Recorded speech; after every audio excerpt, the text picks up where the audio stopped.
Magic has plenty of counterspells, whether they're cancel with a set mechanic, a hyper-specific 1 mana counter, or a massively costed spell with a major upside. Today I want to look at a few underplayed counterspells and tell you why I think they're worth playing in your next commander deck or weird thematic cube. I'll include EDH Rec and Cube Cobra stats to show you how few decks or cubes these cards are played in, and I'll try to justify them to you. If you disagree with my arguments, come yell at me in the comments, or let me know your favorite obscure counterspell that you want me to know about. Complicate.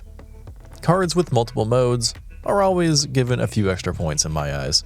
Complicate looks like a worse mana leak on its first line of text, but you can also pay its mana cost to cycle it, which turns it into kind of a force spike that ends up replacing itself. But it's also a very difficult to counter force spike, since the cycling variant is an ability rather than a spell. This sees the most play in Gavi Nest Warden, which lets you play this for free. Obviously, if you're doing any sort of lower powered cube that has cycling as a theme, this is a very thematic counterspell that is reasonably playable, though I think you would want to play Miscalculation over this for sure. Deprive and Familiars Ruse. Deprive and Familiars Ruse each have the same sort of design philosophy, which is why I wanted to include them together, and that is returning something to your hand in exchange for getting to cast Counterspell.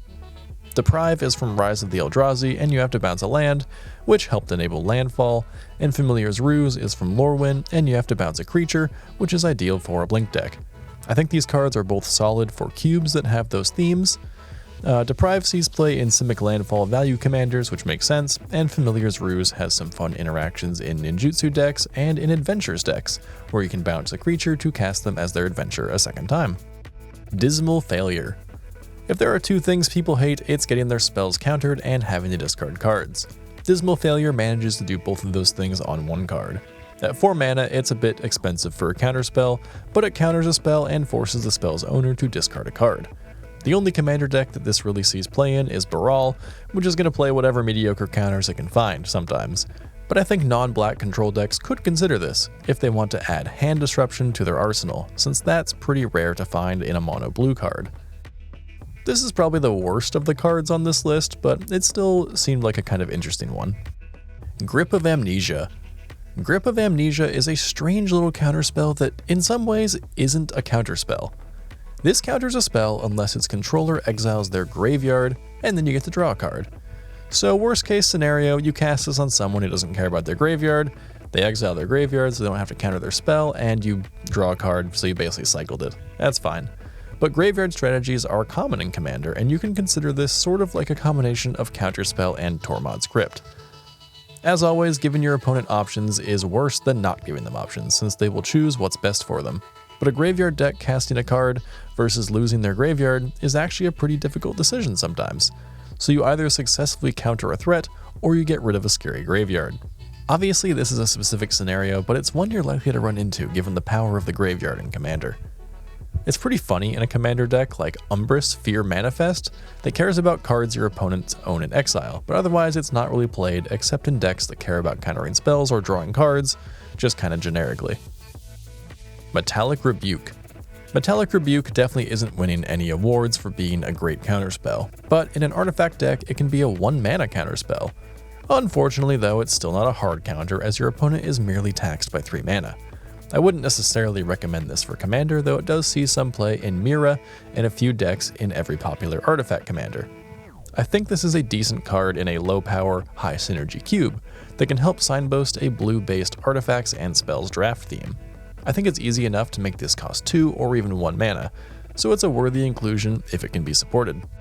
Mirrorshell Crab. For a similar reason as Complicate, I think that Mirrorshell Crab is a card that should be played more often. You can channel it for 3 mana to counter a spell or ability unless its controller pays 3, and the added flexibility of being able to counter an ability is really nice. On top of that, discarding it to a channel ability means it's more difficult to counter. But it's basically a modal spell. You can cast it later in the game as a 7 mana 5/7 with Ward 3. In Commander, it mostly sees play in Charix, probably just for Crab Tribal, but it also sees play in Elian Allen Paleontologist, where you can discard it, then exile it to discover 7. It also plays well in decks like Sephris of the Hidden Ways and Urza Powerstone Prodigy, which like creatures or artifacts enter in your graveyard. But similar to my argument for Metallic Rebuke, this card can help signpost some themes in a lower power cube. This is a counterspell that works in a blue-based artifacts deck and also serves as a reasonable reanimation target. Out of Bounds. Out of Bounds comes from Battle Bond, where it's meant to be cost reduced by your teammate. But what if someone in your commander game casts a spell that no one else wants to resolve? Well, another player can help you pay for this counterspell.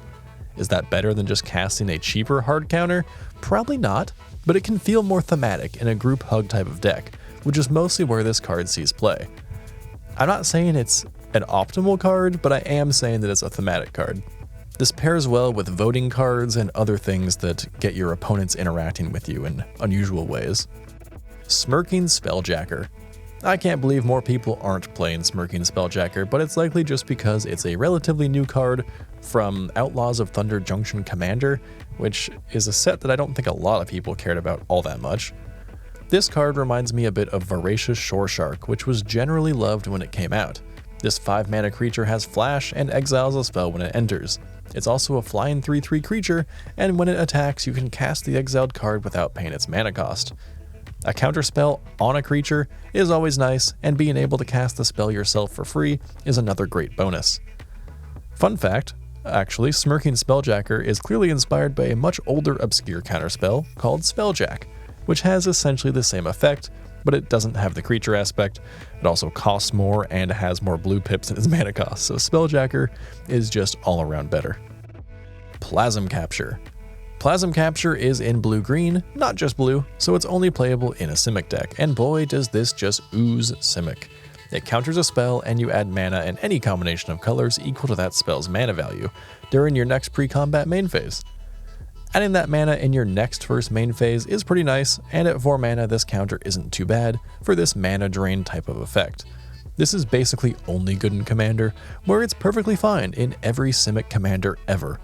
My personal favorite though is Krufix, since you can hold on to that mana for later if you can't use it when you're given it.